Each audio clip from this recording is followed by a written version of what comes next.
Did some amazing work. Thursday night, was it? I'm like getting Yeah, it these was Tuesday, Thursday. We just, okay, some really amazing work, and just to give everybody an idea of where we're going. We started with just conceptual ideas, then we went to the characteristics and the characteristics and the traits, and then we went to the school calendar, and then after the school calendar, we leveraged the characteristics and the traits against the activities in the school calendar, and we ended up with these lovely 12 months, I think there's 11 here, but because we doubled up, filled with great topics and the great characteristics. Now, tonight's step, and this is where it's going to get really neat and down and dirty, is we need to break these out, like responsibility, so that, and this is what we're looking for. We're looking for a 1 or 2 sentence explanation of how it relates to the topic. So if we're talking about responsibility, how does that relate to organizational skills? And what we want to do is to write that statement so that we can have like talking points for teachers and for parents. So ideally, again, where we have sharing of fears and anxieties under the pre-opening of school, support. Well, what does that mean? Now, it may seem obvious what support is, but we actually want to put a sentence to that. So these words will have verbiage. And then once we finish that tonight, then we have, for all intents and purposes, the content build. Then we're going to go to the next step, which would be the logistics and the execution and all the fun stuff, and we're going to work on design together and all that neat stuff. So, just need someone up to write.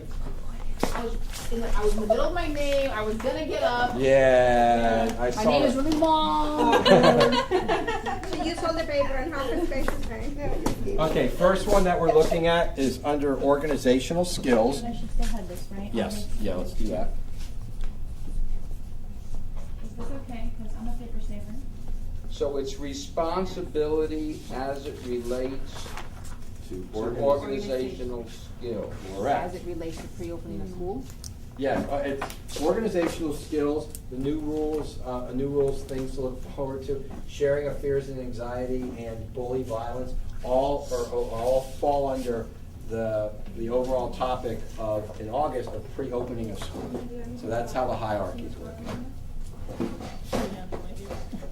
Okay, here we go. We're looking for a sentence. Do we want the word in the sentence? I mean, so that we have like a basic template, or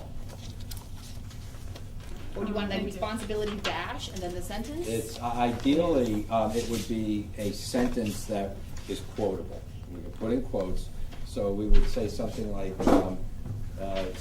parents, students' responsibility to ensure that blah, blah, blah. You know, all, whatever that is. Can we use that? Oh, it's one. The one that is there is pretty good. What does it say?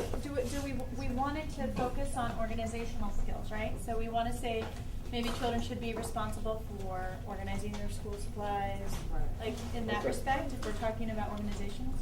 That's exactly, it just needs to pertain to the subject or the topic.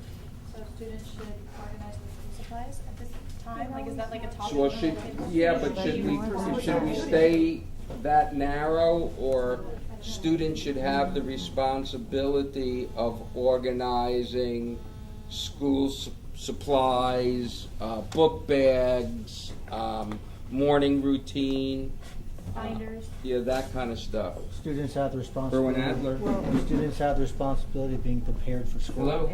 That's a good. Prepare for school, Be prepared for school. to be prepared and organized for We have to be school. prepared for work. Private means you have to be prepared for And work. remember, once these are up, they're gonna, all this will be sent around, so editing and playing with, you know, the copy and all, no, not a problem. I think that's perfect, that's exactly the way it should be. We have time management, punctuality, and routine. Is there anyone who hasn't signed yet?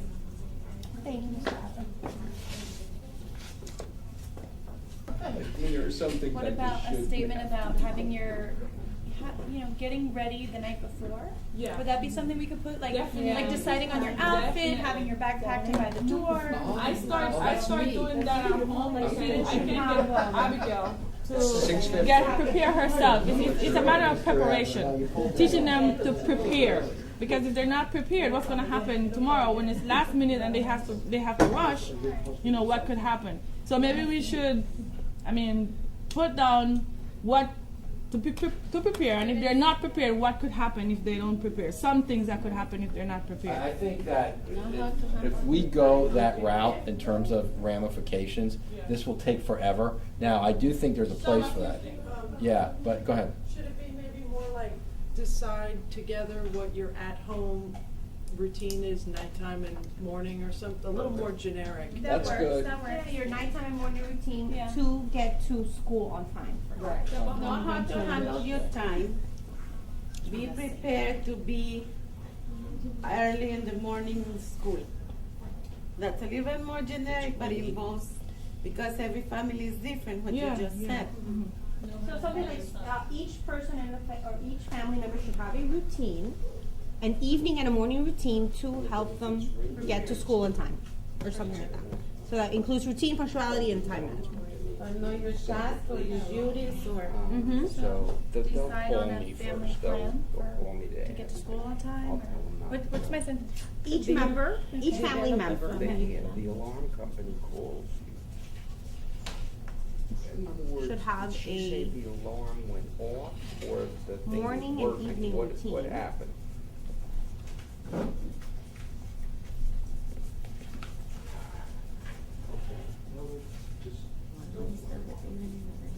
Let it stay the way it is. to To ensure ensure arriving at school. arriving at school on time. Is that too long or is it okay? That's not too long. We can revise it. We can play with this. Let's just get it down and. No, that's true for me. If I don't get my son up by 7 o'clock, forget it. We're not getting there on time. To me, that's, again, a determination of the role that the child plays and the role that the parent plays in determining, organization or readiness. What role could a student take on their own to assist them to get organized? Because we're back to organization skills. So what role a student plays, or what jobs they begin to do on their own to get organized? Or do they Something like have that. more independence based on the responsibility, the time management, and the punctuality they've shown? Does that then create independence? That's for my big ones though, not for the little itty bitties. When I think of independence, I'm thinking, okay, I'm thinking to myself, Dorian, my 5-year-old, Right. what are you going to do by yourself? Right. That I'm not going to have to help And you I'm with? thinking that for the middle schoolers, when can the teachers, when can the parents not do everything for them? What about develop, or determine the level of independence based upon the child's ability to, to act, to, Child's ability to Behave. depending on the child's ability, period. right, because you're gonna determine that level based upon what they can handle Right. and try to increase the independence skills. Right. So develop, determine the child's independence level Maybe student is better. based upon, Independence level?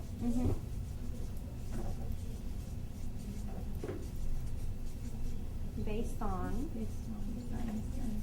what did you say, on the child's ability? on the child's ability. I mean, what comes to mind for me are the students that I tend to have every year in my classroom. There's one or two that I feel like the parents have maybe given their child too much independence on what they can actually handle by themselves as an 8-year-old. And sometimes they need checking up on to make sure they're actually accomplishing what they're supposed to be. How does that manifest itself, like you said, that some parents give too much? What do you, how do you see that? They don't check up behind their child. They feel like their child should be responsible already for that. And unfortunately, that's a nice idea, and I want to foster independence in my classroom, but not every child is built that way. Like, for example, this particular week, I had a child who, every day he's telling me he has no pencils. I'm like, you have to bring pencils to school, you have to. And I was like, write it in your journal, like, how can you get this accomplished? You have to tell your parents that you need pencils. So it went on for a couple of weeks, and the kids were getting tired of lending him his pencils, so I finally had to intervene. I finally sent, his guardian an email, and I said, he doesn't have them. Could you tonight, I said, I'm trying to foster the independence. Could you ask him, does he need anything for school, and see where it leads? And she said she had to ask him twice, but he finally told her, I need pencils.